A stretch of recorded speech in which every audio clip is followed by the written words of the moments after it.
हमने पीछे लिखा है मोदी वर्सेस मोदी। दरअसल महाराष्ट्र विधानसभा चुनाव और हरियाणा विधानसभा चुनाव की तारीखों का ऐलान हो चुका है। दोनों ही राज्यों में 21 अक्टूबर को वोटिंग और 24 को काउंटिंग है। मतलब चट मंगनी और पट ब्याह वाले अंदाज में दोनों जगह चुनाव होंगे और नई सरकार भी बन जाएगी। 2019 लोकसभा चुनाव में बीजेपी को मिली महाविजय के बाद यह पहला चुनाव है और इन दोनों ही राज्यों में विपक्ष बटा नजर आ रहा है और बहुत ज्यादा बड़ी चुनौती पेश करता नहीं दिख रहा। तो सवाल है कि क्या बीजेपी ने खुद ऐसा माहौल बना दिया कि वही सवाल करते और जवाब देते नजर आए, जिससे विपक्ष को आगे आने का मौका ना मिले। पहले इस रिपोर्ट को देखिए, फिर आगे बढ़ेंगे। एक बड़ा पैनल और हमारे सहयोगी हमारे साथ मौजूद रहेंगे, उनसे चर्चा करेंगे।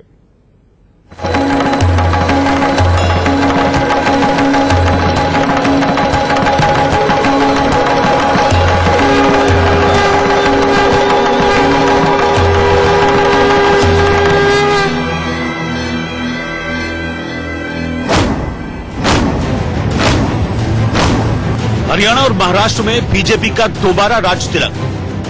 2019 में बीजेपी को मिली बम्पर जीत के बाद पहला चुनावी इम्तिहान है। विधानसभा चुनाव में फिर चलेगा मोदी मैजिक।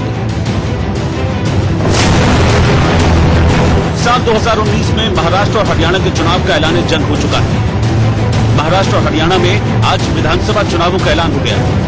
दोनों राज्यों में 21 अक्टूबर को वोटिंग और 24 अक्टूबर को मतगणना होगी।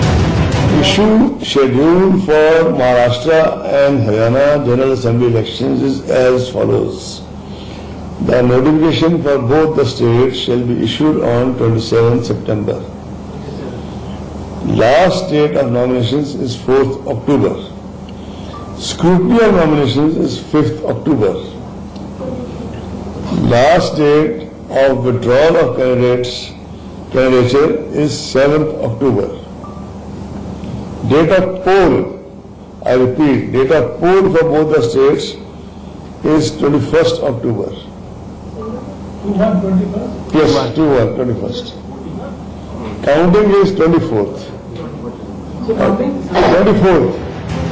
महाराष्ट्र की 288 सदस्यीय विधानसभा का कार्यकाल 9 नवंबर को खत्म होगा। महाराष्ट्र हरियाणा में बीजेपी की सरकार।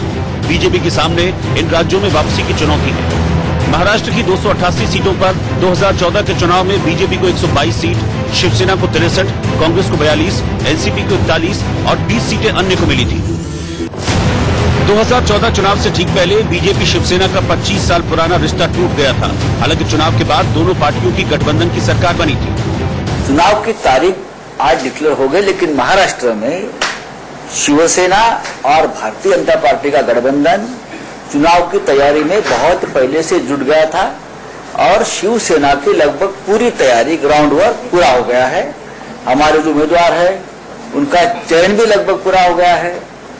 दिवाली से पहले मतदान भी होगा और नतीजे भी आएंगे इस बार। तो दिवाली से पहले ही युति के विजय के पटाखे फूटने वाले हैं। महाराष्ट्र में कांग्रेस एनसीपी और हरियाणा में कांग्रेस सत्ता वापसी के लिए करो या मरो की हालत में है। साल 2014 में पहली बार बीजेपी ने हरियाणा में पूर्ण बहुमत से सरकार बनाई। हरियाणा में 90 सीट पर हुए 2014 विधानसभा चुनाव में बीजेपी को 47 सीटें मिली थी और उसका वोट शेयर 33% था। कांग्रेस को 15 सीट और आईएनएलडी को 19 सीट मिली थी। कई विधायकों ने, पूर्व विधायक, पूर्व मंत्रियों ने पार्टी को ज्वाइन किया।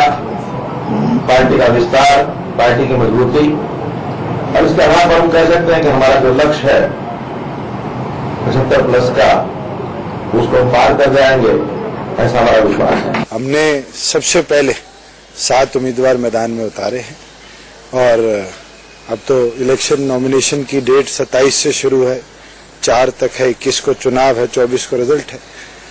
कल जननायक जनता पार्टी की रैली है और आप मानकर चलो कि जन सम्मान दिवस जो रोहतक में हम बनाने जा रहे हैं, ये अपने आप में शंखनाद होगा आगामी चुनाव का।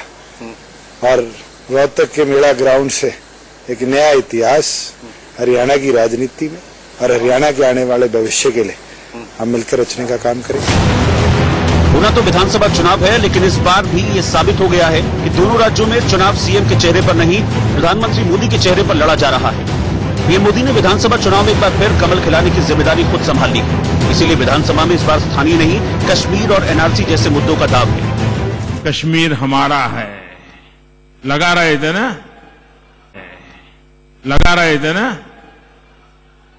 लगा रहे थे ना। आम आम नारा लगाना है। अब हमें हिंदुस्तानियों ने कश्मीर बनाना है। कल तक कहते थे कश्मीर हमारा है, अब हिंदुस्तानी कहेगा हमें नया कश्मीर बनाना है। वहां फिर से एक बार स्वर्ग बनाना है। हर कश्मीरी को गले लगाना है। 40-40 साल तक 42,000 लोगों को जिस धरती पर मौत के घाट उतार दिया गया, जो धरती रक्त से रंग दी गई, अब 130 करोड़ देशवासियों का संकल्प है कि फिर एक बार उस कश्मीर को स्वर्ग बना के रहेंगे। बीजेपी का एजेंडा साफ है कि पीएम मोदी के नाम और काम पर ही राज्यों में वोट मांगे जाएंगे। बड़ा सवाल है कि क्या बीजेपी अपने दम पर महाराष्ट्र और हरियाणा में सरकार बना पाएगी? क्या मोदी मैजिक का असर 24 अक्टूबर को भी दिखेगा? क्या मोदी लहर से फिर से हरियाणा के लाल बनेंगे मनोबल? क्या महाराष्ट्र में फिर खिलेगा कमल? Bureau report, India news.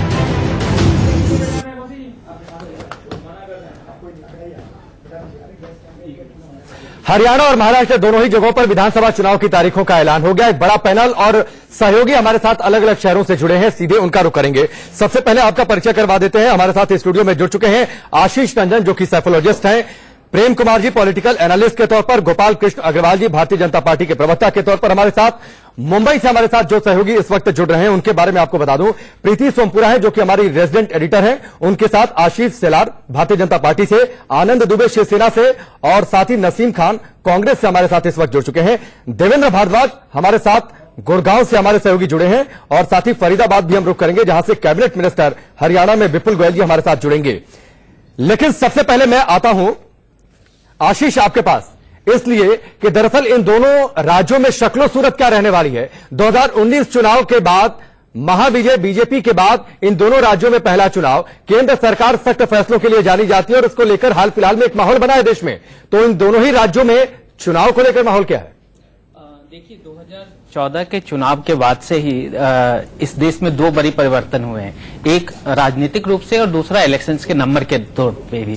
2019 elections 2014 का एक रिकन्फर्मेशन था कि पॉलिटिक्स बिल्कुल ही चेंज हो गई है पहले की तुलना में, और खासकर पिछले 20 सालों से जो पॉलिटिक्स आ रही थी उसके रेस्पेक्ट में 2019 को ही अगर आधार माने और इन दो राज्यों को जो परिणाम आए, जहां पे 48 में से तकरीबन 41 सीटों पे भाजपा शिवसेना महाराष्ट्र में जीती और हरियाणा की 10 लोकसभा सीटों पे आई थी। अगर उसको असेंबली वाइज देखें, चूंकि असेंबली इलेक्शन है हमारे पास, तो महाराष्ट्र में 288 असेंबली सीट्स हैं, उसमें से 227 सीटों पे बीजेपी और शिवसेना को लीड थी।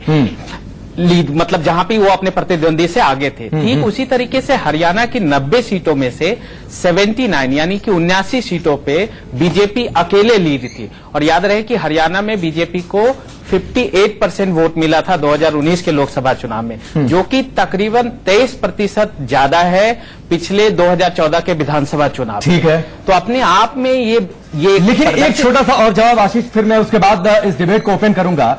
जो 2019 चुनाव में जो दोनों ही जगहों पर जो रुझान रहे हैं, हरियाणा का भी इतिहास ये बताता है कि जो लोकसभा में बेहतर प्रदर्शन करता है वो सरकार बना लेता है। महाराष्ट्र में कहीं भी विपक्ष आपको नजर आता है इस स्थिति में कि वो कहीं से भी बीजेपी सरकार को चुनौती दे पाए? मुश्किल है वो दोनों पैमाने पे। एक तो आप देखिए कि ट्रेंड जब देखेंगे तो इससे पहले यानी कि 2014 से पहले तकरीबन महाराष्ट्र में भी और हरियाणा में भी कांग्रेस और महाराष्ट्र में कांग्रेस एनसीपी की 10 साल लगातार सरकार थी। ठीक है, तो उस लहजा से भी देखें तो यानी कि इन दो स्टेट में लोग जल्दी नहीं देना चाहते हैं दूसरे को मौका। दूसरी बात, इन टर्म्स ऑफ अगर वोट शेयर और सीटों के परफॉर्मेंस के आधार पर देखें तो ये गैप इतना न ज्यादा है कि उसे पाटना कांग्रेस के लिए और उनके सहयोगियों के लिए बहुत ही मुश्किल समय है। चलिए ठीक है, अब यहां से मैं डिबेट को ओपन करता हूं। नसीम खान हमारे साथ कांग्रेस से जुड़ चुके हैं, सीधे उनका रुख करते हैं। नसीम जी, महाराष्ट्र में आप लोग कहां खड़े दिख रहे हैं? आपके प्रवक्ताओं तक ने पार्टी छोड़ दी, लोग कैसे भरोसा करें कि कांग्रेस को वोट दिया जाए?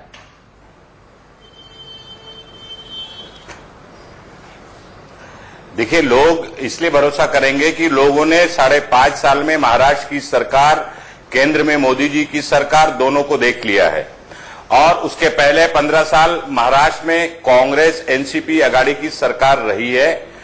दोनों ही सरकारों का काम करने का तरीका, विकास को किस तरह से गति दिया जाता है, किसानों को किस तरह से मदद की जाती है, बेरोजगारी किस तरह से दूर की जाती है, फॉरेन निवेश महाराष्ट्र में ज्यादा से ज्यादा आए उसके लिए हालात कैसे बनाए जाते हैं, ये दोनों ही सरकारों के कार्यकाल का जायजा महाराष्ट्र की जनता ने ले लिया है। और हम सबको विश्वास है कि ये सरकार जो महाराष्ट्र में बीजेपी शिवसेना सरकार मौजूदा है, उसको महाराष्ट्र की जनता उखाड़ फेंकेगी। ठीक है नसीम जी, मैं आता हूं आपके पास। गुड़गांव से हमारे साथ देवेंद्र भारद्वाज जुड़ चुके हैं। देवेंद्र, बताइए हरियाणा में क्या है जनता का मूड? देखिए राघव, बिल्कुल हरियाणा की 90 सीटें हैं और आज जब चुनाव का बिगुल बज चुका है तो लोगों में काफी उत्साह है। और इस वक्त खुद मेरे साथ लोग हैं। सर, आज चुनाव का ऐलान हो चुका है, कितनी खुशी आपको, कब से इंतजार? बहुत ही उत्साह का माहौल है और चुनाव का लगभग 10-15 दिन पहले इंतजार था। काफी लेट अनाउंस हुआ है और बहुत ही ज्यादा उत्साह है। हरियाणा के अंदर पिछला रिकॉर्ड टूटने वाला है। 85+ सीटें हरियाणा के अंदर जा रही हैं। पहले जो समझौते से देवीलाल जी और बीजेपी सरकार बनी थी तब ये सीटें आई थी। अब की बार अकेले बीजेपी की 85 पार सीटें जा रही हैं। क्या मुद्दे इस बार रहने वाले? पहले सभी भारतवर्षों को जय हिंद। देखिए, इस बार जो सबसे अहम मुद्दा है वो है प्रगति का। जो अभी हमारी माननीय हमारे मुख्यमंत्री जी मनोहर खट्टर जी की सरकार ने बहुत अच्छा काम किया है अभी तक प्रदेश भर में, और लोगों के अंदर उनके लिए बहुत ज्यादा उत्साह है उनको दोबारा एक बार सीएम बनाना।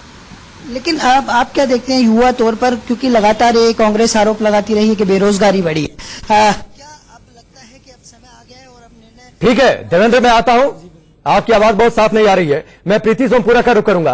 प्रीति, आपके साथ बीजेपी और शिवसेना दोनों एक ही फ्रेम में हैं, लेकिन उससे सवाल करिए, एक फ्रेम में दिख तो रहे हैं, चुनाव एक साथ लड़ेंगे क्या? एनसीपी कांग्रेस ने तो सीटों का ऐलान कर दिया, ये अभी तक तस्वीर साफ नहीं कर पाए।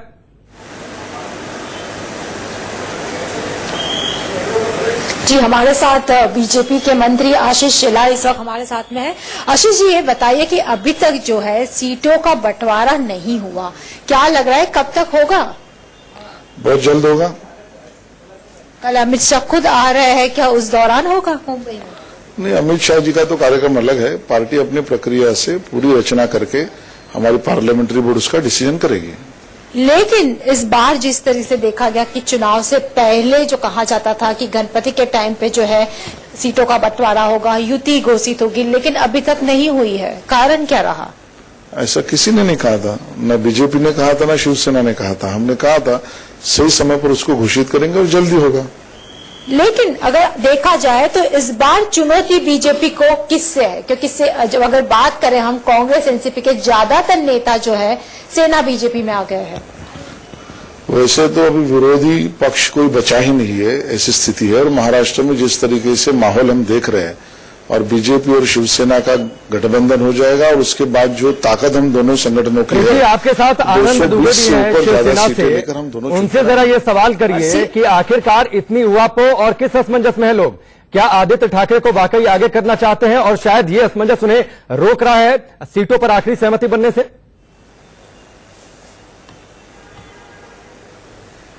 जी, हमारे साथ शिवसेना से आदित्य दुबे हैं, हम उनसे भी बात करते हैं। ये बताइए कि जिस तरीके से आप लोग डिमांड कर रहे हैं कि आदित्य ठाकरे को मुख्यमंत्री बनाया जाए, बहुत सारे लोगों ने डिमांड कर, ये भी कहा जा रहा है कि आदित्य ठाकरे खुद चुनाव लड़ेंगे। नहीं, पहले तो आपको स्पष्ट करता हूं कि किसने कहा है कि आदित्य ठाकरे जी मुख्यमंत्री बनना चाहते हैं।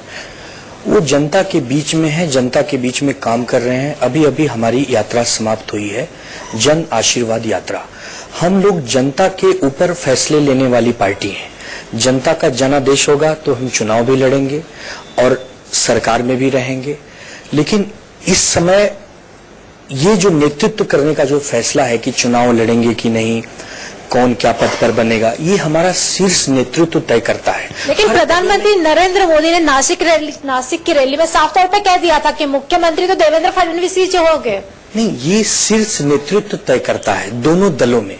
शिवसेना में भी शीर्ष नेतृत्व बैठे हैं, भारतीय जनता पार्टी में भी शीर्ष नेतृत्व है।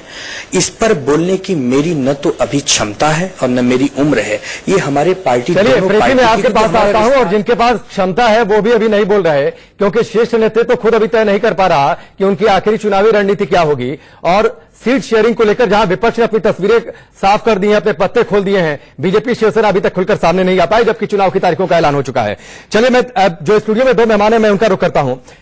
गोपाल कृष्ण अग्रवाल जी, इन दोनों ही राज्यों में क्या सिर्फ एक बार फिर से जिस तरीके से 2014 में जो आप लोगों की रणनीति थी कि मोदी के चेहरे पर चुनाव लड़ेंगे, वही फॉर्मूला इस बार भी?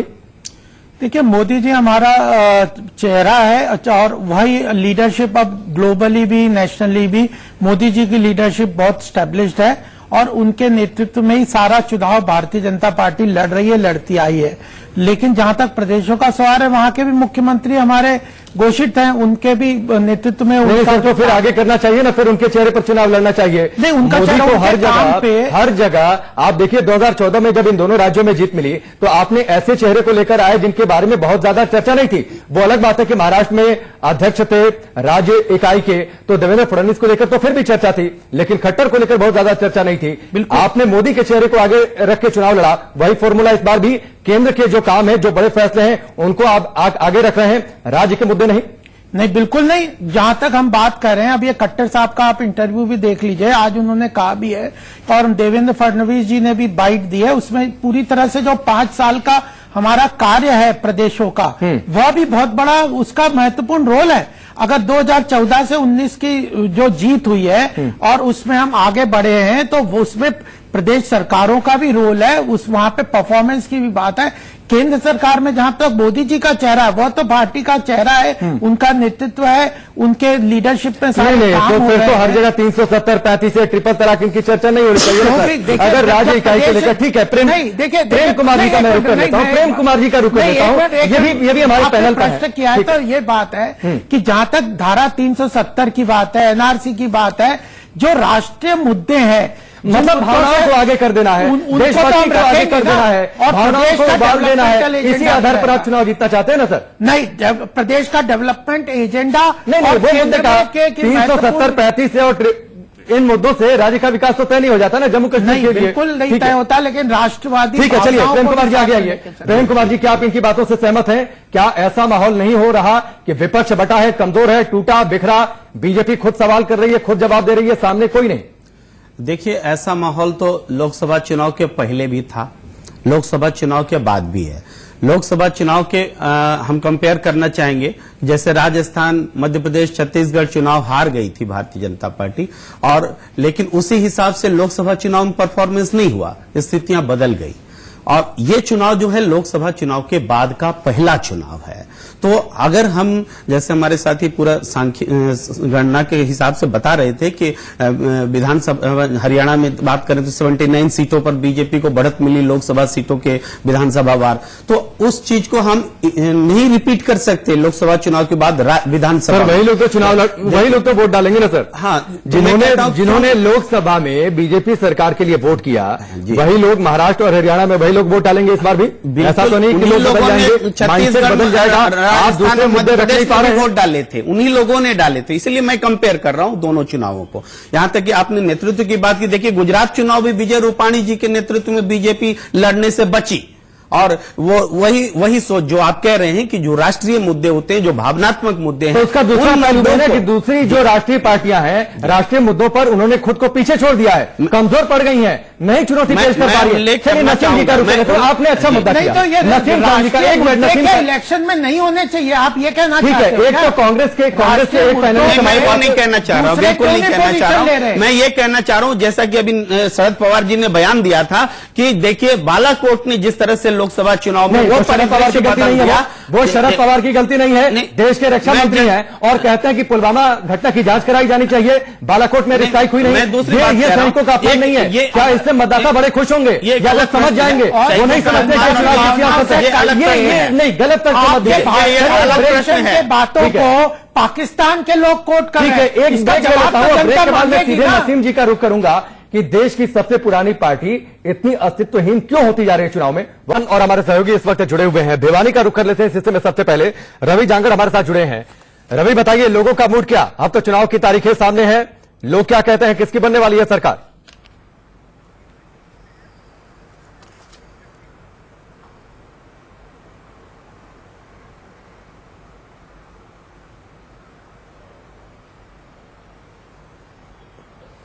चलिए, कुछ तकनीकी दिक्कत है। फिलहाल मैं विपुल गोयल का रुख करता हूं, जो कि कैबिनेट मिनिस्टर है हरियाणा सरकार में। विपुल जी, इंडिया न्यूज पर आपका बहुत बहुत स्वागत है। वर्तमान चुनावों की जो स्थिति हरियाणा के अंदर खासतौर पर दिख रही है, बीजेपी के अंदर खाने में तो बड़ी खुशी होगी, क्योंकि विपक्ष बटा हुआ नजर है, बहुत ज्यादा चुनौती नहीं पेश कर पा रहा।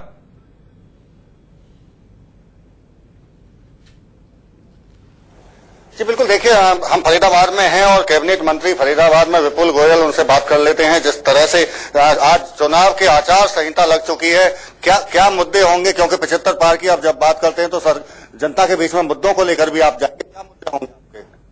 चुनावी बिगुल बन चुका है और रहे मुद्दों की बात, तो भारतीय जनता पार्टी ने हरियाणा के इतिहास में पहली बार एक ऐसा मैनिफेस्टो तैयार किया है जो कि जनता की मर्जी से और जितने भी सामाजिक धार्मिक संस्थाएं हैं उन लोगों के विचारों को कि किस तरीके का हरियाणा होना चाहिए, किस तरीके का प्रदेश चाहिए, एक बड़ी लंबी लकीर विकास की और एक बहुत ही बेहतरीन तस्वीर प्रदेश की कि हरियाणा को किस तरीके से नंबर 1 बनाया जाए, इस तरीके के मुद्दों को लेकर, विकास के मुद्दे को लेकर भारतीय जनता पार्टी चुनाव में जाने वाली है। जिस तरह से धारा 370 की बात हुई, उसके बाद में एनआरसी, मुख्यमंत्री खुद कह रहे हैं कि हरियाणा में एनआरसी लागू करेंगे, उसको लेकर क्या कह रहे हैं? देखिए, चाहे धारा 370 की बात हो, चाहे 35A की बात हो, एक बहुत बड़ा काम देश की सरकार ने माननीय मोदी जी और अमित शाह जी की टीम ने किया। उसी तरीके से एनआरसी की बात जो माननीय मुख्यमंत्री जी ने कही, तो ठीक है, हरियाणा के जो वैध नागरिक हैं उनको उनका हक मिलना चाहिए, इसलिए कि उनके हकों में कोई कोताही ना हो, तो एनआरसी जो मुख्यमंत्री जी ने कहा है उसको हम लागू करेंगे। पूर्व मुख्यमंत्री भूपेंद्र सिंह हुड्डा का कहना है कि 2014 का जो आपका मैनिफेस्टो था उसमें 124 आपने वादे किए, लेकिन कोई वादा पूरा नहीं हुआ और हर जगह फेलियर, सरकार ये फेल रही है। देखिए, भूपेंद्र सिंह हुड्डा जी की मैं जो राजनीतिक जानकारी है उसे दुरुस्त करना चाहता हूं कि 124 जो हमारे मैनिफेस्टो के अंदर मुद्दे थे उससे भी कहीं ज्यादा हरियाणा की सरकार ने पूरे किए हैं और अभी हम पुराने मैनिफेस्टो को और नए मैनिफेस्टो को, संकल्प पत्र को लेकर आप लोगों के बीच में आएंगे। चलिए, मैं आपके पास आता हूं, नसीम खान जी का रुख कर लेता हूं, जो कि कांग्रेस से जुड़े हुए हैं।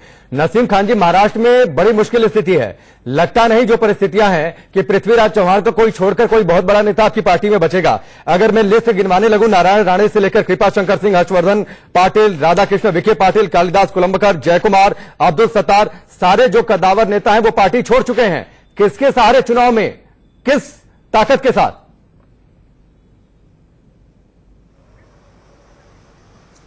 देखिए, ऐसा है कि नेताओं ने पार्टी छोड़ी है, कार्यकर्ताओं ने और जनता ने कांग्रेस को नहीं छोड़ा है।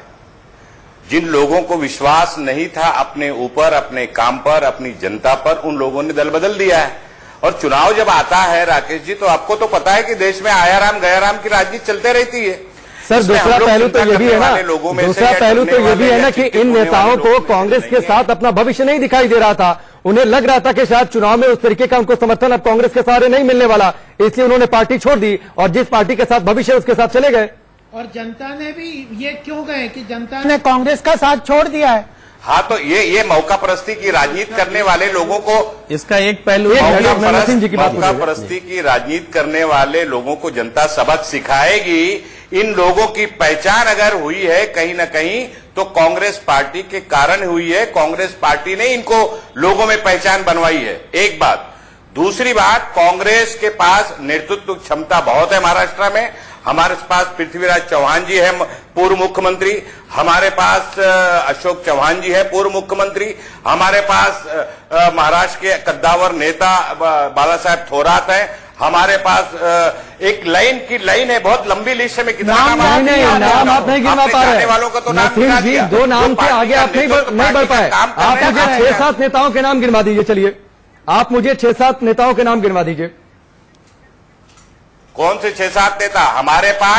हमारे पास नेताओं की बहुत लंबी लिस्ट है। कांग्रेस के पास जितने नेता महाराष्ट्र में हैं, आज बीजेपी मैं आपको थोड़ा सा सोचने का समय दे देता हूं, मैं आपको थोड़ा सा सोचने का समय दे देता हूं नसीम जी। और ब्रेक के बाद चलिए आगे बढ़ते हैं। इस हिस्से की शुरुआत भिवानी से करते हैं, जहां पर रवि जांगर हमारे साथ मौजूद है। रवि, फटाफट 1-2 रिएक्शन, क्या लोग सोच रहे हैं आने वाले चुनावों को लेकर? जी बिल्कुल, राकेश भिवानी में इस वक्त हम मौजूद है, नगर सुधार मंडल मार्केट में खड़े हैं। कुछ लोग मेरे साथ हैं, वर्कर्स भी हैं। मैं आपसे बात करूंगा, किस तरह से क्या सोचते हैं, किन मायनों में लेते हैं चुनाव को, किस तरह की उत्सुकता है? चुनाव को लेकर के उत्सुकता यह है कि भी जिस प्रकार से पिछले 5 साल के अंदर भारतीय जनता पार्टी की सरकार ने मनोहर लाल जी के नेतृत्व में यहाँ पर काम किया, जन सुविधाओं की बात हो और चाहे डी ग्रुप के हिसाब से नौकरियों की बात हो, जनधन की योजना की बात हो, चाहे सिलेंडर देने की बात हो, बहुत सी योजनाएं जो जनहित की चलाई, उसके अंदर सरकार को के अंदर आगे के चुनाव की उत्सुकता जो है आम जन में यही है कि आगे भी और जनहित के जो फैसले लिए जाएंगे उसके लिए लोग चुनाव की तैयारी करें। जी आप बताएं, आप क्या मानते हैं, चुनावों को लेकर कितनी तैयारी है? हम भी यही मानते हैं कि पब्लिक ये चाहती है बीजेपी सरकार दोबारा आए। क्या कहते हैं चुनावों को लेकर? चुनाव को लेकर आम आदमी में उत्साह है और लोग चाहते हैं कि काम करने वाला ही बंदा बने, जो ईमानदार से काम करे वही बनाए। हर आदमी की यही इच्छा है। और अब वो पहले वाली बात नहीं है कि एक दूसरे के पीछे लग के चल पड़ते थे। अब तो जो काम करेगा वही सरकार बनाए। लोकसभा चुनाव में 10 की 10 सीटें बीजेपी ने जीती थी। अब की अगर बात करें विधानसभा चुनाव में, आपको क्या लगता है वही चीज दोहराई जाएगी? नहीं, वो चीज नहीं हो सकती, लेकिन फिर भी सरकार बन जाएगी बीजेपी। चलिए, तमाम लोग लोग यहाँ पर मौजूद, उनका कहना कि काम के बूते पर ना केवल जिस तरह के काम किए गए, चाहे नौकरियों में पारदर्शिता की बात कही जाए, दूसरे तमाम मुद्दों की बात कही जाए, उन मुद्दों को लेकर बीजेपी एक बार फिर से चुनाव मैदान में है। साथ ही साथ चलिए रवि, मैं आपके पास आऊंगा। विपुल गोयल जी, आर्थिक चुनौतियां मुंह फाड़े खड़ी हैं, उन सवालों का जवाब देने से लगातार बचा जा रहा है। जो राष्ट्रीय महत्व के जो राष्ट्रीय मुद्दे हैं, उन मुद्दों को आगे कर दिया जा रहा है, भावनाओं को आगे कर दिया जा रहा है, देशभक्ति की बात की जा रही है, ना कि जो आर्थिक मुद्दों पर गंभीर सवाल है उनका जवाब दिया जा रहा है।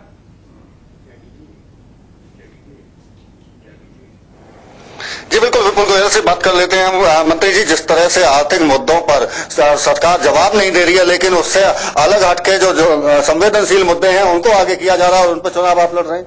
अरे आर्थिक मुद्दों पर इतना बड़ा कल, जो कि 4 महीने के अंदर अंदर दूसरी बार बजट के अंदर इतना बड़ा अमेंडमेंट किया। सरकार हर मुद्दों पर चिंतित है, हर मुद्दों पर विजिलेंट है, और जिस भी तरीके की, चाहे संवेदनशील मुद्दे हों, आर्थिक मुद्दे हों, चाहे विकास के मुद्दे हों, चाहे राष्ट्रीय सुरक्षा से जुड़े हुए मुद्दे हों, सरकार सभी पे विजिलेंट है। और मैं समझता हूं पिछले 70 साल के अंदर कोई भी इतनी विजिलेंट सरकार नहीं कि बजट आने के बाद 2-2 बार मिनी बजट स्थिति को देखते हुए उन्होंने इस अमेंडमेंट को लेकर आए हैं। हरियाणा का चुनाव मोदी के नाम पर लड़ेंगे या मनोहर लाल खट्टर के नाम पर लड़ेंगे? देखिए, मोदी जी हमारे सम्मान्य नेता हैं, और मनोहर लाल जी ने 5 साल के अंदर जिस तरीके का काम हरियाणा के अंदर किया, और हरियाणा में विकास की नए आयामों को छूने का काम किया, और राजनीति के मायने को बदलने का काम किया, तो मोदी मनोहर की जोड़ी के तहत ये चुनाव लड़ा जाएगा और भारी मतों से भारतीय जनता। चलिए ठीक है, मैं आपके पास लौट कर आता हूं, आपके पास लौट कर आता हूं। प्रेम कुमार जी, तमाम समस्याएं, चुनौतियां कांग्रेस के सामने, राष्ट्रीय स्तर पर अपने नेता, अपने अध्यक्ष का नाम तक तय नहीं कर पाए, कार्यवाहक अध्यक्ष के तौर पर सोनिया गांधी को आगे करना पड़ा। राहुल गांधी के इस्तीफे के बाद ये पहला चुनाव है। कांग्रेस क्या ठोस तरीके से चुनौती दे पा रही है? देखिए, निश्चित रूप से कांग्रेस के लिए ये संकट की घड़ी है। लोकसभा चुनाव में बहुत बड़ी हार मिली है। संकट नहीं सर, अस्तित्व खोने वाली स्थिति है। ऐसा नहीं कह सकते। देखिए, अभी भारतीय जनता पार्टी के जैसे आर्थिक मुद्दों की बात हो रही है, हमारे भारतीय जनता पार्टी के नेता कह रहे थे कि बजट में उन्होंने 2-2 बार बदलाव किए। अरे, आप अपनी बजट की रक्षा नहीं कर पा रहे, नीतिगत फैसले आपको बदलने पड़ रहे हैं, मंदी की ओर देश जा रहा है। ऐसा नहीं कि इन चीजों को जनता संज्ञान नहीं लेगी और अपना उस पर मत प्रकट नहीं करेगी, ऐसा नहीं है। ये बिल्कुल मानकर नहीं चला जा सकता। और इस देश में ये हल्ला जो मचा दिया गया कि कांग्रेस खत्म हो गई, मैंने पहले भी कहा, अरे लोकसभा चुनाव से पहले 3 राज्य कांग्रेस जीत जाती है। नेताओं को संभाल नहीं पा रहे हैं आप, महाराष्ट्र में अपने नेताओं को नहीं संभाल पा रहे हैं आप। इस कांग्रेस पार्टी को हरियाणा की अगर बातचीत कर रहे हैं, हरियाणा की बातचीत कर रहे हैं, जो सबसे बड़ा चेहरा पूर्व मुख्यमंत्री होगा, खुद वो बीजेपी की ओर जाने वाले थे। आप इसको इस रूप में देखिए ना कि बीजेपी को क्यों जरूरत पड़ रही है कांग्रेस नेताओं की। वो खुद आ रहे हैं। वो बीजेपी क्यों चुनाव के समय में उनको कांग्रेस नेताओं की बैसाखी हासिल करनी पड़ रही है? इसका मतलब है कि कुछ न कुछ उनके साथ में कॉन्फिडेंस लेवल का दिक्कत है। आज 13 करोड़ मेंबर भारतीय जनता पार्टी के, हम तो जो आना चाहेगा, हमारी आइडियोलॉजी में विश्वास रखेगा, हमारे साथ आइडियोलॉजी में पूरे कांग्रेस को बीजेपी में कन्वर्ट करके आप कांग्रेस मुक्त कर रहे हैं देश को। नहीं, तो ये आइडियोलॉजी पहलू भी है ना, पहलू भी है ना कि आपके उन नेताओं को कांग्रेस की आइडियोलॉजी में अब विश्वास नहीं रहा, उन्हें उस आइडियोलॉजी के साथ अपना भविष्य नहीं दिख रहा। ये भी तो एक पहलू है। कांग्रेस के आइडियोलॉजी परिवार तक सीमित रह गई है। आप भारतीय जनता पार्टी के बारे में भी तो कहिए, उनको कांग्रेस के नेताओं की जरूरत पड़ रही है अपना इलेक्शन कैंपेन तय करने के लिए। मतलब कांग्रेस पार्टी अपने गिरबान में झांकने को तैयार नहीं है। क्यों प्रेम जी? मतलब कांग्रेस पार्टी अपने गिरबान में झांकने को तैयार नहीं है। एक परिवार के जिन लोगों ने आपको छोड़कर जा रहे हैं, मैं ये क्यों लोग आपको छोड़कर जा रहे हैं? झांकना चाहिए ना, इस पर मंथन होना चाहिए ना। अभी एक प्रेसिडेंट तक नहीं मिल रहा है इनको। प्रेसिडेंट तो आपको भी नहीं मिला। अरे आप पर्दे के पीछे से प्रेसिडेंटशिप चला रहे हैं। आप एक परिवार के आगे देख ही नहीं पाते। आप में और दूसरों में क्या फर्क है बताए ना। आपके एक परिवार के आगे देख नहीं पाते, सारे नेता आपको अरे आप संघ परिवार से उठ पाए क्या? संघ परिवार से बाहर आप देख पाते हैं क्या? डबल दोहरी सदस्यता लेके देश चला रहे हैं। राष्ट्रीय मुद्दों पे आपका स्टैंड जो है वो पाकिस्तान के साथ पार्टी बनी हुई है। अरे वो राजनीतिक दल घोषित करे ना खुद को, और दम नहीं है। पाकिस्तान राजनीतिक दल घोषित करे, आए चुनाव में लड़े, और गलत तरीके से दोहरी सदस्यता देश में चलाई जा रही है। कहाँ की बात कहाँ? आप एक बात बताइए। 2019 चुनाव में हार के बाद कांग्रेस पार्टी अभी तक अपनी स्ट्रेटजी क्लियर नहीं कर पाई। अभी तक एक फुल टाइम प्रेसिडेंट कौन होगा ये नाम नहीं तय कर पाई। अभी भी कांग्रेस पार्टी के प्रवक्ता टीवी चैनलों के डिबेट में नहीं आते हैं। क्यों डिबेट से दूर रहते हैं सर? क्यों डिबेट से दूर रहते हैं? क्यों उस तरीके के सवाल मुझे आपसे इन सवालों का जवाब खोजना चाहिए ना। कांग्रेस में भी है, दोनों जगह कार्यवाही अध्यक्ष कांग्रेस के पास मुद्दों पर जवाब दोनों का दिसंबर में होना, ये तो मुद्दा ही नहीं है चर्चा करने का। कैसे नहीं है? 370 पे बताइए। ठीक है, मैं प्रीति सोमपुरा का रुख कर लेता हूं। 370 पर स्टैंड जो है पूरे देश का 3 तलाक पे क्या है? आप दोनों लोग शांत रहिए। आप दोनों लोग शांत रहिए। प्रीति सोमपुरा, आपके साथ बीजेपी शिवसेना दोनों के लोग हैं, उनसे जरा एक सवाल कीजिए। अगर मैं ठीक हूं आंकड़ों में, आप इसको दुरुस्त भी करेंगी, करीब 38 नेताओं ने एनसीपी और कांग्रेस दोनों को अगर मिला लिया जाए, वो छोड़कर बीजेपी और शिवसेना में चले गए। इस मेगा भर्ती से उन्होंने शामिल तो कर लिया नेताओं को, एडजस्ट कैसे करेंगे? कोई एडजस्ट की बात नहीं है। जिसको जो पार्टी आता है, कोई टिकट या कोई ठीक है, मैंने सवाल वहां से किया, जवाब आ जाए।